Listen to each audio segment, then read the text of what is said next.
The good news about anxiety and OCD challenges in kids and teens is that these conditions are treatable, highly treatable, in fact, with the right approaches.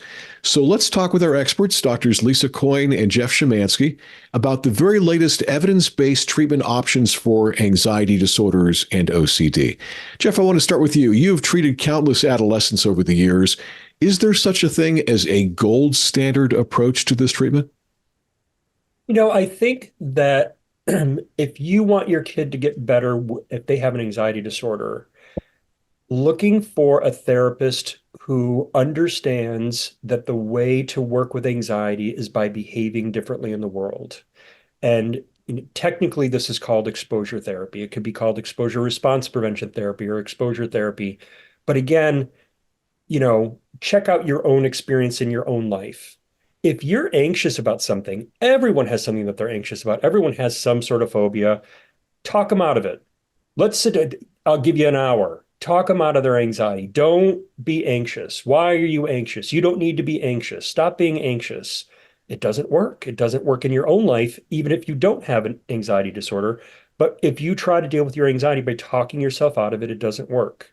So fundamentally, you need to find someone who understands that in order to change, it's kind of like we can't have a direct conversation with our brain about falling asleep, can we? Right? We lay in bed, we can do relaxation exercises, we can take pills, whatever. But when I lay in bed, I can't say to my brain, all right, time to go to bed. We're going to go to sleep now. I don't know anyone who can do that. That's not how our sleep center works. We can do things that have a way of communicating, like make sure that it's dark. Don't eat before you go to sleep. Don't do, a lot of activating things before you go to sleep. Those are all indirect ways of talking with our sleep center, but we don't have a direct channel there, right? So it's the same thing with our anxiety. The only way to learn that something isn't as dangerous as our brain is currently telling us is to behave differently in the world. So your treatment needs to have an exposure base. And again, from psychotherapy approaches, exposure-based treatments for anxiety disorders are some of the most studied and shown to be the most effective treatments across the board. Lisa, as we discuss these practices, these treatment practices for kids and teens, is it important to note that we're talking about kids and teens versus adults? Are the approaches different between the two? I think, I mean, yes and no. Anxiety and OCD work in similar ways, but they have impacts that are different. And kids, of course, are embedded in families, right? So I think it's really important, probably more so than in adults, to really work with parents as well, regardless of the age of the child. I think that it has definite implications too, because if it's untreated for a long time, you can have these cascading effects where kids are falling further and further away from, their academic potential. They are missing out on opportunities to learn socially, like how to develop friendships and things like this, depending on, the presentation. And childhood and adolescence is where, especially adolescence, is where kids learn who they are, right? And so it's really tricky when you have a child who's so impaired by anxiety. They don't really get that opportunity to go out and explore the world and try on different identities and like learn their strengths and find out things. So OCD and anxiety can really be the thief of a lot of these things, which I find really heartbreaking. And of course, just as someone who has treated children and teens for about 30 years, right? It is so much more powerful to start early with treatment. And it is such a travesty that we do not have enough providers to serve all of the kids who need help for this stuff, because they go for years and then become adults with all of this functional impairment that could have been prevented. It dawns on me that I used a term that we should probably define, evidence-based. When we talk about evidence-based treatment, what are we getting at there? So what it means is a treatment that has been rigorously tested by agreed upon scientific designs of studies across different settings, and that has demonstrated that it is either better than nothing, which is a low bar, better than treatment as usual, a better bar, or better than competing treatments, right? So it's something that where we, you typically have a really systematic, structured assessment process that's used the same way across everyone. You'd have an agreed upon group that you wanted to take into these studies, with certain rule outs. And you would do the treatment the same way across your providers and across clients, right? And you would have someone assessing through watching videos or reviewing tapes, like, was that treatment competently delivered, yes or no, right? So our best studies look like that. Now, criticisms of that, because you're sacrificing certain things for control, we know that we don't often see, an OCD case and it's OCD alone. Most cases have, as we discussed, comorbidity or messiness and things like that. And there's a whole host of factors that we don't adequately get at through these studies. But then we look at mediators and moderators of treatment, which are other things that we can measure in the data to show us how treatment's going to work. For example, one of my clinicians in my center, who is now our postdoc, her dissertation was on the effects of executive functioning on kids' ability to go through OCD treatment. And she found out, sure enough, there was an effect, right? It's harder for kids to pay attention. And because of that, probably, right? It's difficult to remember to do your ERP practice and not ritualize, because maybe you're impulsive and you just, weren't thinking, and you engaged in that ritual, which then fed your OCD. So evidence-based means a well-tested, well-studied, and peer-reviewed by the scientific community, and literature that informs what we think are best practices. All right, let's roll up our sleeves and get into the nitty-gritty of ERP. Jeff, you want to walk us through how exposure response prevention works? Give us a hypothetical case and some of these OCD challenges and how they might go about working with a therapist to address them. Yeah, so we have a 18-year-old that comes into treatment, says she's afraid of catching herpes and then it and transmitting that to her family. And the herpes is going to kill them, right? So we have that kind of bizarre process. None of that logically makes any sense. Families try to talk her out of it. Doctors try to talk her out of it. We aren't going to talk her out of this anxiety. It keeps showing up. Oh my God, what if I have herpes? What if I contaminate them? What if they die, right? So we're going to get her in the office. We're going to find out about that. We're going to find out if there are other OCD symptoms that are going on, or there are other anxieties that are going on. Okay, no, this is the primary one. Okay, is this something you want to work on? Yes, it's destroying my life. Okay, we would use the same metaphors. We're going to educate her about her anxiety system. When anxiety is showing up, sometimes it's helpful and sometimes it's a false alarm. In this case, do you recognize that this intrusive thought is irrational? It doesn't make sense. It doesn't feel like you. Yes, I get it, but when it shows up, I have a hard time separating from that. Okay, so it's ego dystonic. We have some willingness. We have some education. Now we're going to start working on how would you begin to approach this fear, where we're going to elicit the fear, and then we're going to have you let the anxiety be. We're going to notice it. We're going to talk about the intensity of it. We're going to talk about where it is in your body.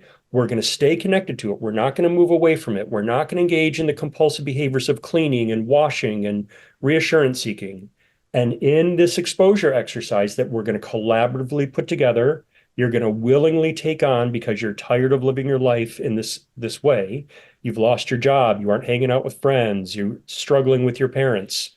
All motivators to do this hard work of, let's find out if we actually engage in the world the way that we would like to, whether our anxiety shows up or not.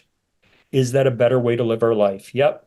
And as we do that, and as we don't do the compulsive behaviors that are time consuming, that give temporary relief, but actually keep us locked in this cycle, when we let go of that washing behavior, that cleaning behavior, that reassurance seeking behavior, we start to interact with the world, and the world becomes our rather than living our life in our mind about all these rules about what we think is good and bad and dangerous and not dangerous. So again, we're changing our behavior. We're interacting in the world. The world is going to be our teacher. We're not going to try and talk you out of it. Can I say something too? I want to add a little bit about how to build, part of the treatment is creating a hierarchy, right?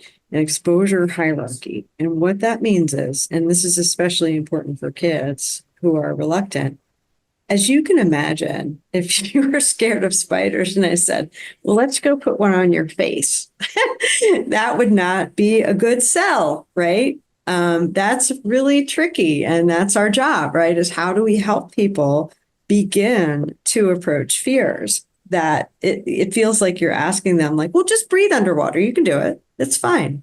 That's what it feels like. So it's really important to start with a very solid exposure hierarchy or menu of exposure and response prevention activities that are mutually agreed upon and that are collaboratively developed with your client, that they can kind of use as the thing that they do in between sessions every week. So if I'm scared of spiders, and actually I've been doing really well because I don't like spiders either, but I'm at the point now where the kids would bring it to me and be like, Mom, do you want a spider on your hand now? And I'll be like, sure, depending on the size of the legs and the color. Okay. So I'm scared of spiders. So how you might start an interview with your client, like, okay, well, how does it feel talking about spiders with me right now? And you would ask them on a scale of, for kids, 1 to 10, they're suds, not bubbles. Although, see, you thought you knew. Subjective units of distress. How hard is this, right? How hard would it be for you to talk about spiders and just let whatever images pop up in your mind to be there? And you get a rating. 10 is, it would be horrible, the worst thing that I ever experienced. And 1 is, yeah, it'd be kind of boring, right? So you want to shoot for some distress, but it doesn't have to be a 10.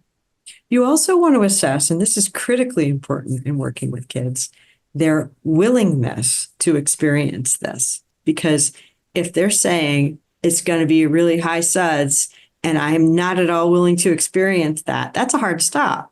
Because guess what? You're going to put them through the exposure. They're going to feel coerced and they're going to do everything in their power to not feel that anxiety. They're going to be reassuring themselves. They're going to be avoiding looking at that spider. They're going to be imagining a different thing, right? So it's important to get down to what are the agreed upon steps? Where do we start? And then how do you know when to move up the ladder? I usually tell kids when you're bored. Does it feel boring? Like, are you doing it and nothing's happening? Time to graduate. So there's this counterintuitive, paradoxical notion when it comes to ERP that you need to sit with the anxiety to have that anxiety dissipate. But Jeff, I know you can speak to the fact that this is medically supported. I mean, we talk about PET scans and what we can see in the brain, for example. That's pretty cool to see the science backing up the experiential part. Yeah, I think that when we have an anxious response, it's a physiological response, it's a cognitive response, it's an emotional response. It's kind of like we all had a 30-minute break. Did everyone go and grab something to eat? I want everyone to stop digesting right now. No. Once a process gets going, it runs its course. Anxiety is the same way. So if we're going to expose people to something, their anxiety is going to go up. I believe exposure therapy fundamentally is about just learning something new. It isn't just about, I don't want to feel anxious. It's, what do I notice about that thing? And what do I notice about myself? And Lisa can attest to this also. There are so many clients that when we first start working with them, they go, you know what? I've never allowed myself to just have a feeling. They always are so anxious about it and fearful of it and avoidant of it. As soon as something shows up, they spend all their time just trying to push it away. They don't notice the nuance of it. They don't notice the complexity of it. They don't notice the ups and downs of it, right? And so when they are doing exposure, I'm not about anxiety reduction. I'm about what are you learning about yourself? What are you learning about the world? What are you learning about when you get anxious? Look how you get such tunnel vision. Look at how you get so self-critical. When we pull back, what do we learn when we pull back? What do we learn when we aren't living just in the anxiety? Can you show me the anxiety? Can you draw me a picture of the anxiety? Like, how do we become learners and observers of ourselves and our world that isn't about following rigid rules to stay safe and feel better? Amen. Amen. And I would say too, it is true that when you do exposure-based treatment well and you allow yourself to feel whatever's going on, it's not so much that anxiety dissipates, but as one of my teen clients described, it's so that when you experience anxiety, it no longer has any power over you, right? Half of the problem with anxiety is our belief that it's toxic and bad and that we shouldn't have it and that it harm us and we can't tolerate it. It's not just, I mean, and really when we break it down, it's an unpleasant, emotional, physical, and cognitive response we're having to something. And so the goal of exposure is not to reduce anxiety, right? Like, think this through. First, you have to be anxious so that you're not anxious. I mean, does that logic work for you, right? Rather, it's let's do this exposure, right? And practice feeling anxious on purpose so that when you feel anxious in the future, it's just not relevant to what you want to do in that moment. And you can walk right through it. You can avoid it if that matters to you, or you can continue doing what you're doing, right? So for example, I ride horses and my little friend, who's an old horse, likes to buck me off. And so for a while, I got really frightened of riding him. And I realized that my mind kept replaying the image of me flying off him over and over and over, which then caused my body to be in the totally wrong position. He could feel that anxiety. And guess what happened? He was more likely to buck me off because he's like, God, why are you so anxious up there? You know? So what I had to do was simply do just what Jeff said, allow the images, notice the feelings, and choose to put my body in the right position, which felt more vulnerable and which made it more comfortable for him to let me sit on his back, which reduced him bucking. So I still have fear and images, but they don't mean anything to me now, right? Because I'm focused on doing what I need to do and want to do in the situation. That's the goal of exposure. As somebody who is, go ahead, Jeff. One last thing, because I think it's really important for the clinicians out there. Again, this is a changing, what I see as a bit of a myth in the OCD treatment community, which is more is better. And I don't believe that. I believe good form is better. Opportunities to learn is better. It isn't do the biggest, the hardest, the worst. I think that you overload people. And I don't think it's a biggest, it's about learning. How can I function in this world? And how can I function in this world more in the way that I would like to? And what do I have control over and what do I not have control over? But again, when you're doing exposure therapy, it's with good form in the way that Lisa was talking about hierarchies, menu options, willingness. If you don't have those ingredients and you don't have an openness to the experience, then they're just going to power through it and they aren't going to get better. And Yeah, this that makes speaks- sense to me. This speaks to what Jeff was speaking about before, too, about the question of when should you refer out? Now you're starting to get a sense of the complexity involved Sure. in doing this treatment. Yep. As somebody who's been through ERP, I can attest to the fact that it works. It changed my life in a huge way. I can also share quite candidly that it's a lot of hard work. I mean, you're being asked to sit with your very worst fears. I want to ask you both to speak to the role of motivation, especially when it comes to kids and teens. How do you keep them motivated to do this hard work? Lisa's the queen of this. I am not. Queen But- Lisa, you want to take this one?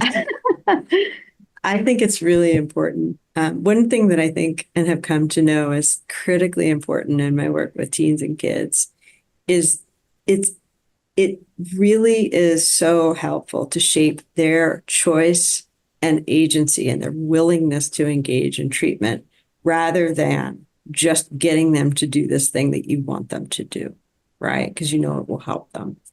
So I have two ways of helping to motivate kids. There's three I can think of. Okay.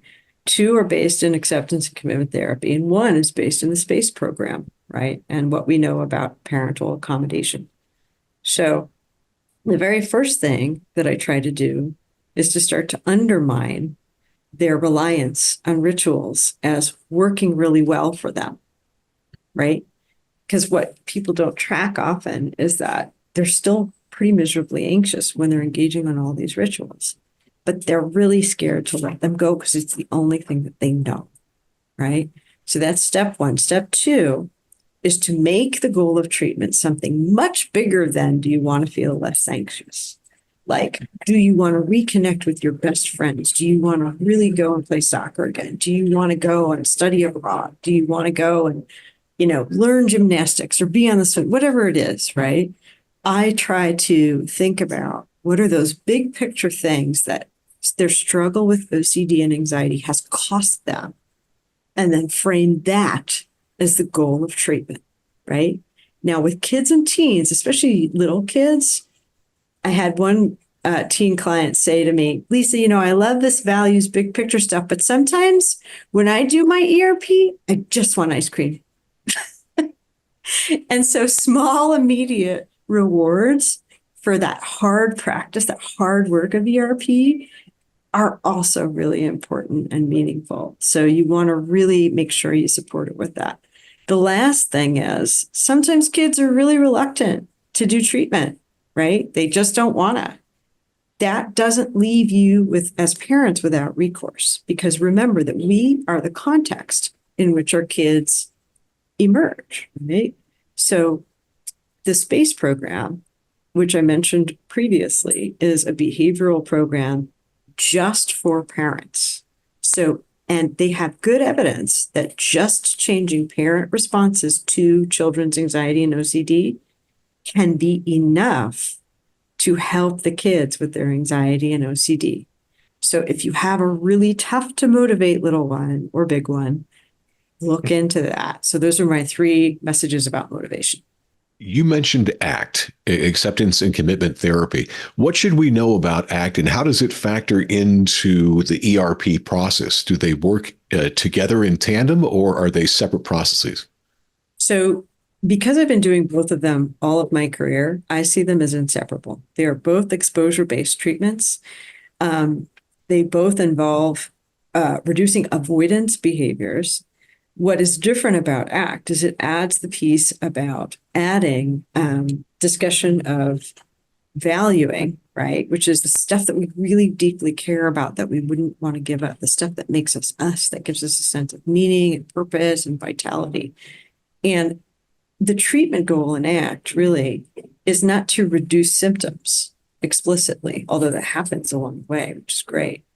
It's about how do you re-engage a person in their life in ways that feel meaningful to them. And when you do that, it naturally brings them in contact with stuff that they're scared of.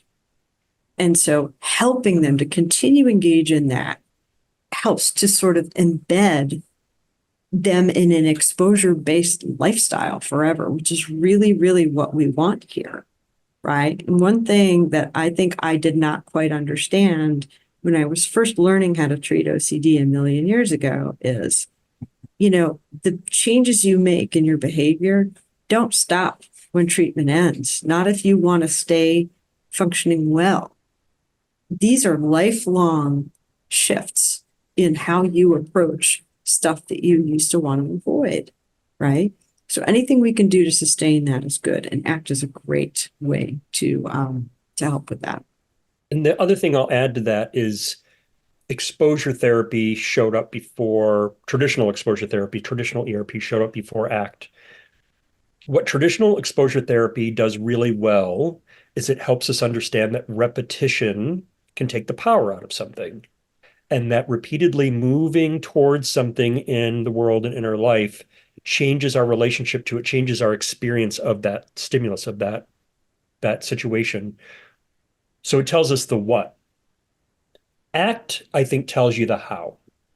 How do you show up to that situation? You show up open, willing, curious, non-avoidant, right? So it isn't just that I'm holding a doorknob, it's I'm holding a doorknob and I'm watching my obsession show up and I'm seeing my hand sweat and I'm rating my suds and I'm allowing myself to experience this. So ACT gave a whole bunch of motivational language about how to open up and really maximize the impact of an exposure session. And maybe you're holding that doorknob, doing all those things that Jeff just described, so that you can step into the church where your daughter's getting married, Yeah. or something like that, right? Or opening the door to the bus that's going to take you to the soccer tournament where you guys could win state, that's the other piece, right? Yep. Understanding the big picture. Yeah. Jeff, this came in for you specifically. Dr. Szymanski has done an excellent job highlighting the role of consciousness in OCD. It seems like mindfulness and meditation as a method of training attention could potentially be useful. Can you, Jeff, speak to the use of mindfulness as a coping skill? So my original mindfulness training was in dialectical behavior therapy in the late 90s. And the innovator of that treatment, her name was Marsha Linehan. And what was so fascinating, she's such a brilliant woman and really one of the just master clinicians I've ever seen.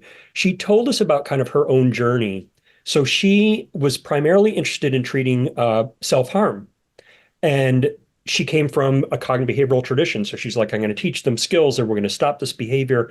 And she's working with these clients and they're like, yeah, nope, stop blaming me. Nope, you're being mean. No, I'm not going to get rid of it. And she's like, this is crazy. So in her personal life, she was learning Buddhism. She had grown up a Catholic and she had a lot of practice in contemplative prayer. And so when she came across meditation in Buddhism, she's like, there's something so grounding about that. There's something so becoming aware of yourself and aware of your thoughts and aware of how you are in the world. And she brought that actually into her treatment. It's why it's called dialectical behavior therapy. Sometimes we have to focus on change and sometimes we have to focus on acceptance. And so mindfulness is this very broad set of skills that are about stopping, waking up, taking perspective, noticing, observing, not being judgmental. It can be used for relaxation. It can be used for meditation. It can be used for coping. But in the context of something like ACT, you're using it as a skill that's exposure-based. How are you feeling right now? I want you to notice. I want you to describe. I want you to be in touch with. I want you to label. So it's all about waking up, being present in the here and now in this moment. And when we do that, we again are now working with the stuff that's here rather than spending our whole time pushing it away.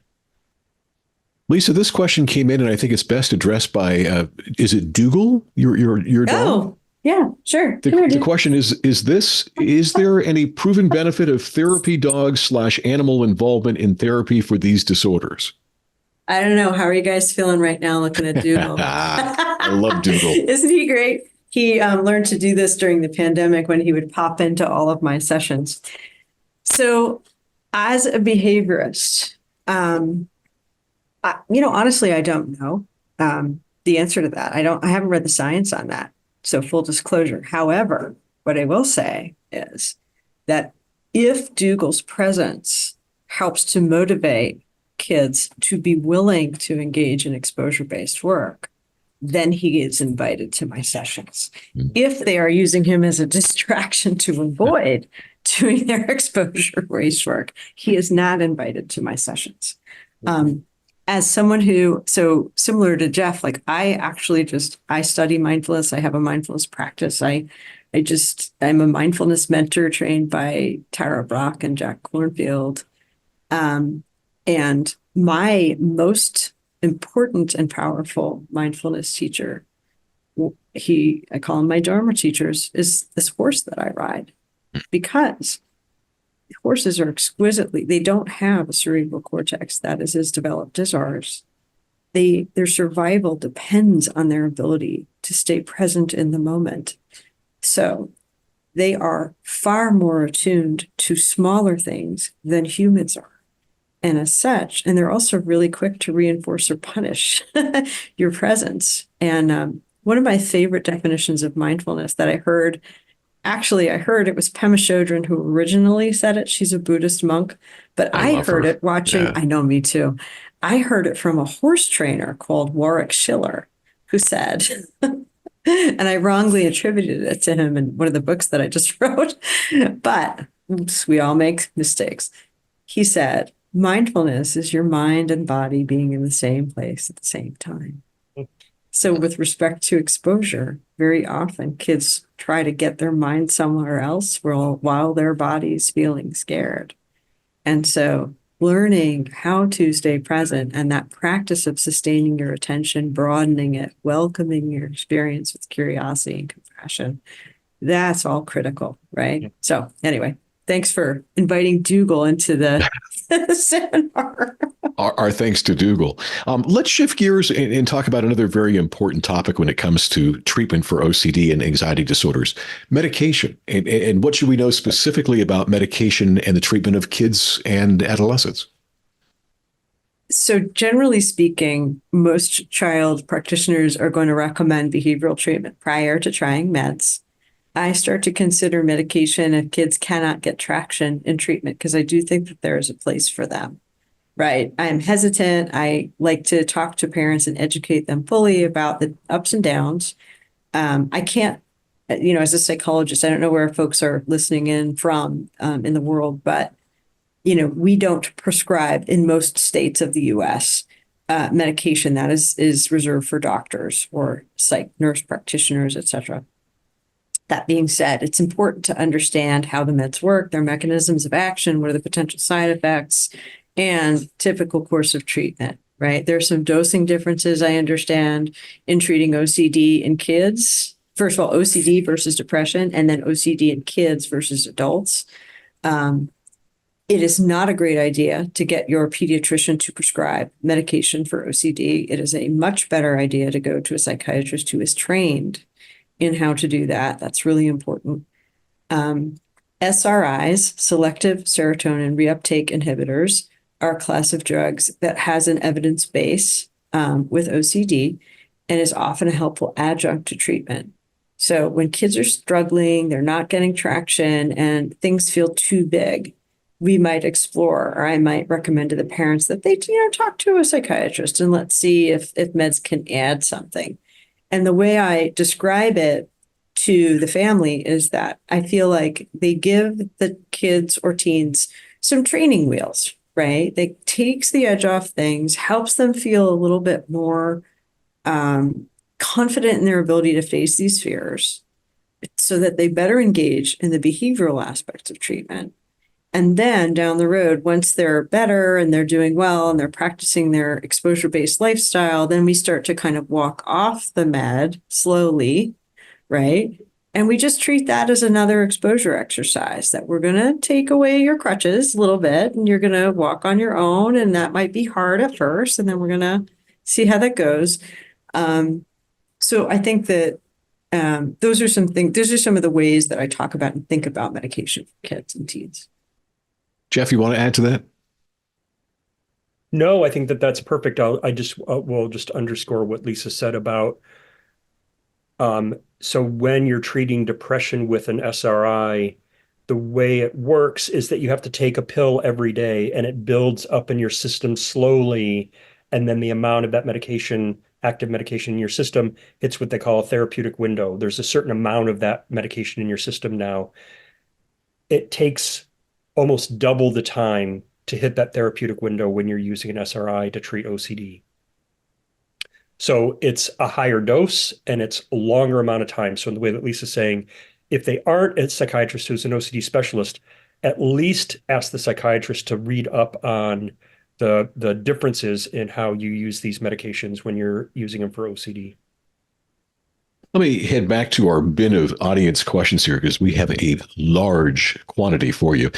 Young people seem to be extremely stressed out about world conditions, including war, conflict, and climate change. This seems to be a common cause of anxiety and can complicate OCD. Any suggestions for working with young people who are struggling with things that are real but also out of their control? Yeah, and we are seeing so much of that. And this is a very common thing that we, myself and then my clinic get asked to consult on. And I think it's really important to, it's tricky because families are always wondering, like, what do I do about this? And I'm going to give you some guidance and then I'm going to tell you that like you can't control some of these things either as families. So the first thing is to think about, what's the diet of things coming into the house in terms of what sorts of things are they hearing? What is being talked about? What is our interaction with this as a family? Um, and if that's just incessant and there's no kind of break from that, that's going to contribute to stress, right? So, a common thing that we tell folks, especially in the aftermath of a tragedy, war, an assault, any of these things that we might see or hear on the news, is to really kind of make some spaces in your house that are free and some times where we're going to just do regular family things. Keep in mind, though, given iPhones and everything else, it's going to be impossible to protect your kids from this stuff. So be open.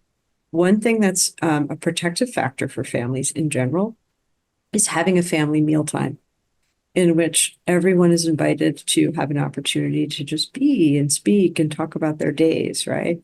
So having a routine is extremely helpful for kids who are anxious, right, or OCD. They feel held by that, and then opportunities for you to listen as parents to find out what they're thinking about and hearing about can be helpful. Um, Modeling is a huge one, right?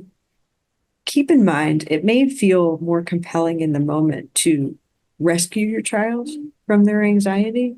I know my kids are older now, but I know I often felt like that.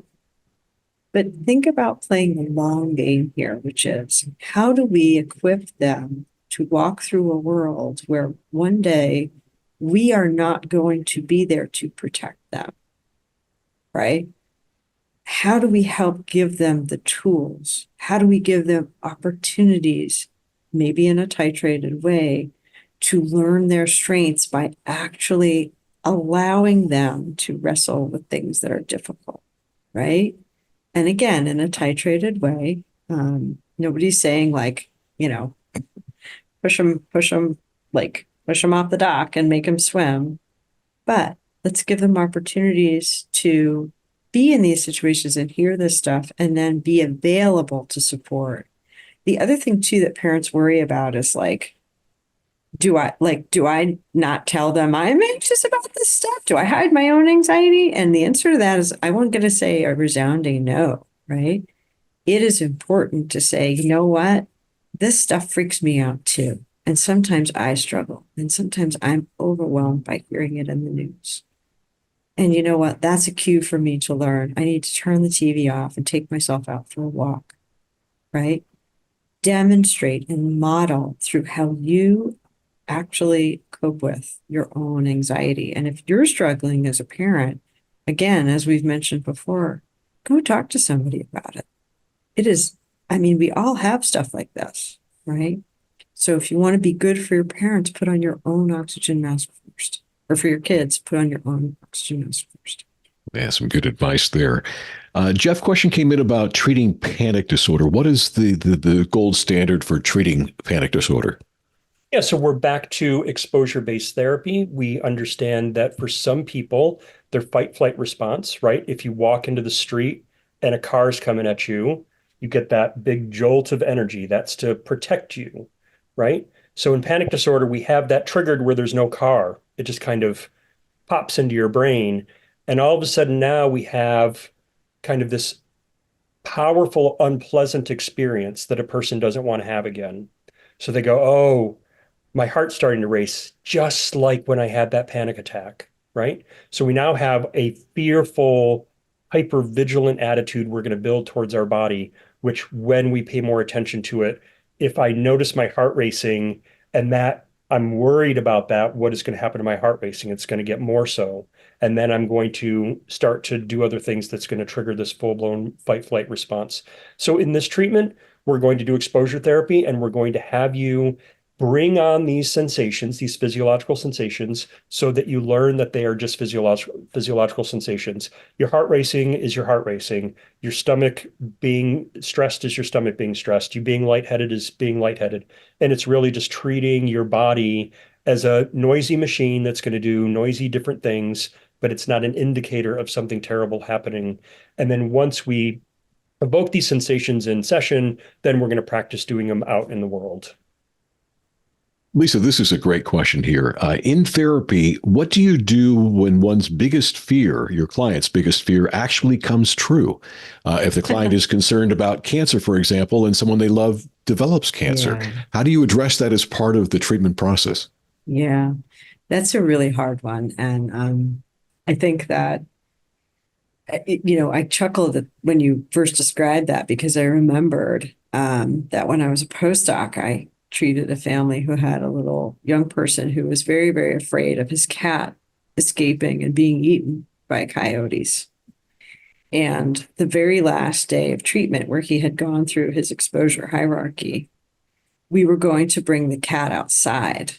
That was his biggest fear, top of his hierarchy. And his mom was there. They'd bought the cat a harness, and we had the cat in the harness, and we took the cat outside. And he was doing a beautiful job experiencing his fear. And in the middle of it, we decided we were going to put the cat on the ground so that it could walk around at the end of the harness on its little leash, put the cat down, pop, the harness released, and the cat jumped into the bushes. Oh, I thought, no. oh God, I've ruined this child. Oh God. And I've never seen another human move as fast as that mom who leaped over the bushes, retrieved the cat, and brought the cat back. And I don't know who was more anxious, me, the child, the mom, or the cat, really, because the whole of us were a mess. And I think the message here is bad things do sometimes happen, right? What we did was we went inside, we took a break, and then we went outside again, right? And I think what anxiety can teach us is when bad things do happen, we can rise and cope. To be alive means we're going to experience discomfort and fear and loss. It is a part of life. None of us are ever immune from this. And so if we do treatment well with anxiety and OCD, what I know people tell me is that they feel stronger in their ability to allow and pass through and cope with things that actually happen that are really hard, like loss. Important question came in about mental compulsions. We talked earlier about so-called pure OCD, which, as you pointed out, Lisa, is a misnomer. There always is both the obsessive and the compulsive component to OCD. But what if you're dealing with mental compulsions? Does ERP still work, and how is it adapted for that? Well, I think that's why it's important that we acknowledge and discuss what that term means, because in fact, 30 years ago, OCD was anything that was internal was an obsession, and anything that was external was the compulsion. And what ERP therapists figured out is, oh, wait a minute, if we're defining it that way, then how do we do response prevention if it's all inside? And so then became this idea of an obsession is intrusive and generates anxiety, and a compulsion is something you do. So it can be external or it can be internal. I have thought that I just said something blasphemous. So now I'm going to pray. I'm going to count. I'm going to mentally review. I'm going to reassure myself. I'm going to neutralize. The color red showed up, so I'm going to imagine the color green. So it's all that stuff we actively, deliberately do. And it's a really important skill early on to teach people the difference between an automatic process and a deliberate process, particularly for worriers and ruminators, right? I'm a ruminator. I'll have a thought that comes in, and then I'm like, and what about this? And I should do this, and I should do this. And then I'm like, hey, what am I doing? There's a deliberate process I have control over. I don't actually have to be doing this. That's my response prevention. So again, it's really important when you're doing OCD treatment or any anxiety disorder treatment. What are all the ways that they're shutting off, blocking, neutralizing, and just internally turning away? And then we have those conversations and how can we bring you back? How can you not count? How can you not pray? How do we use mindfulness to keep you connected to the here and now and in the moment and in your senses?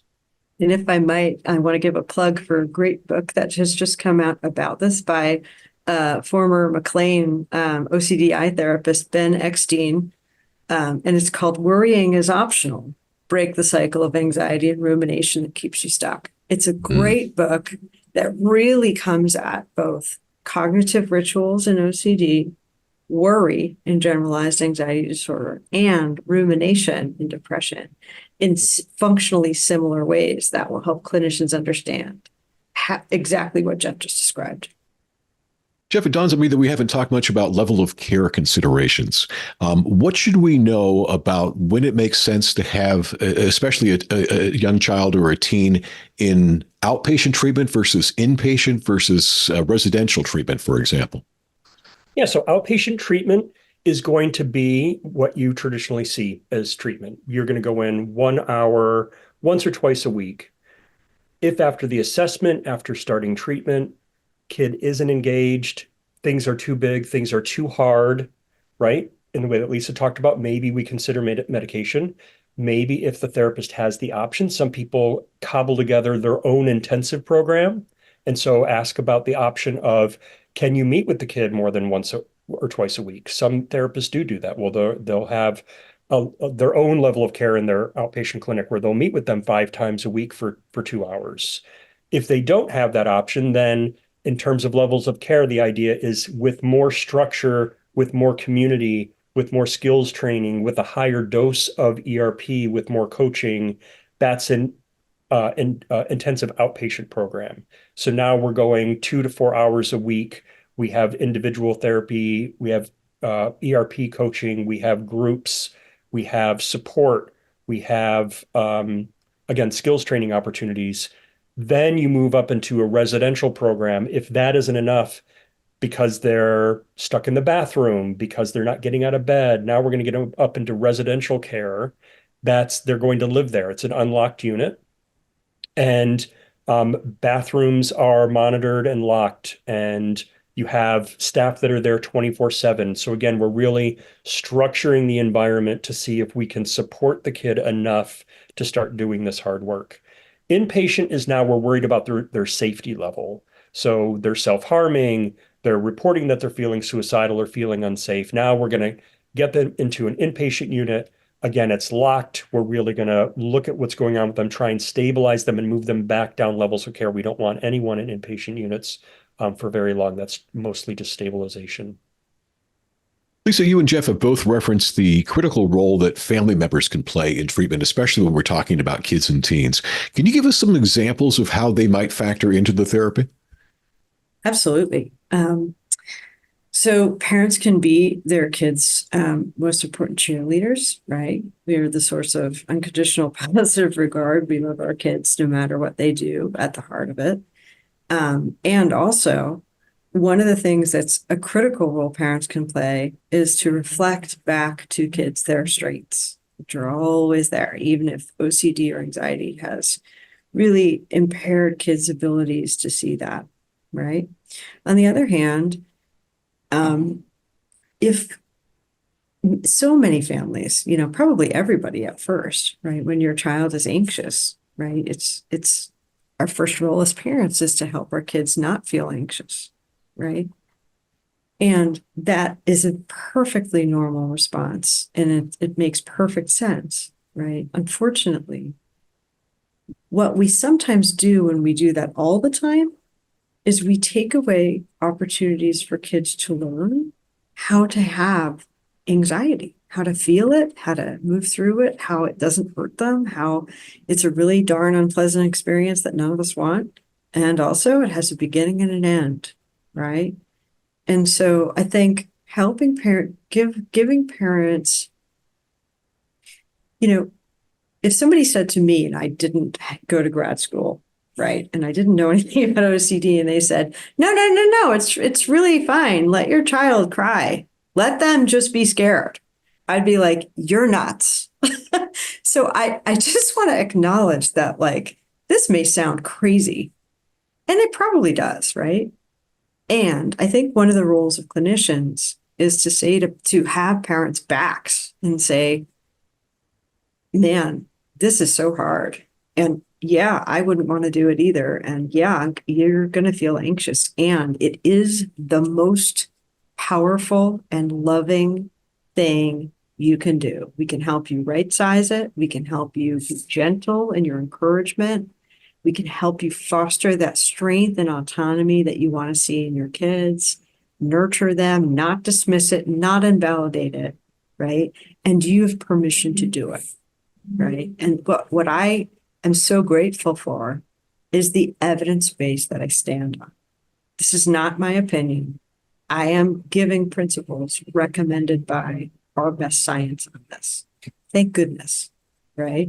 Because it really is hard. And, we've had to walk through it with our own kids. So it is important for parents to be engaged in treatment and at the very least to know all about it and to cheerlead as kids go. I have to ask you both about the frontier, where we are right now and where we're going with OCD treatment. Do you see some promising approaches on the horizon? I want to talk about inference-based CBT, which is it's fascinating. So it's developed by Fred Ardema, and there are others I know involved in the development. And it is an approach to OCD that conceptualizes the disorder as inferential error, as when people are making an error in their logic about why they're worrying about something. It's a little bit more cognitive. I am not skillful in it yet. I am very curious, but it seems to have some similarities to approaches like ACT and approaches like ERP, in that you are talking about and interacting with scary things. You're just targeting, you're not targeting OCD through asking people to do exposures, but rather to fully explore, how did you get to this place where you thought this was a big deal? And let me show you where your logical error was, right? And we're hearing there's a few studies, one in particular, and I think there's a couple more on the horizon, demonstrating that it's a promising approach. But again, it's new, it's young. So, I mean, that doesn't mean we need to throw it out. It means we need to be curious and see. And so I'm really excited to see how far that goes. But a lot of clinicians in the community are learning about it, and they seem to have really lovely results. Jeff, anything you're seeing? Yeah, I mean, I think that it is the evolution of both exposure therapy and being open to what else can be helpful to this community. Because the OCD and anxiety disorder community have been treated through talk therapy ineffectively for so long.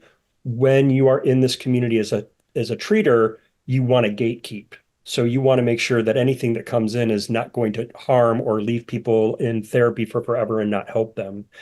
But people are getting more sophisticated in thinking about how to do exposure therapy. Again, do we really want to live our life trying to get away from a feeling? Or in these different therapies, do we want to have our eye towards something else? What is the life I want to have? That should be what has my attention, not how can I get away from something, but how can I move towards something? And I think exposure-based treatments are all moving towards this idea of learning and being curious and exploring, but exploring how we're built in the way that Lisa was talking about inference-based treatment, like inference-based CBT, like, isn't it interesting that our mind does this to us, right? And what part do we play in when an automatic process shows up? What are all the different ways that we can respond that either get us into trouble or get us out of this mess, right? So I don't have anxiety about, getting my blood taken, but I have anxiety about spiders, but I'm using two different processes.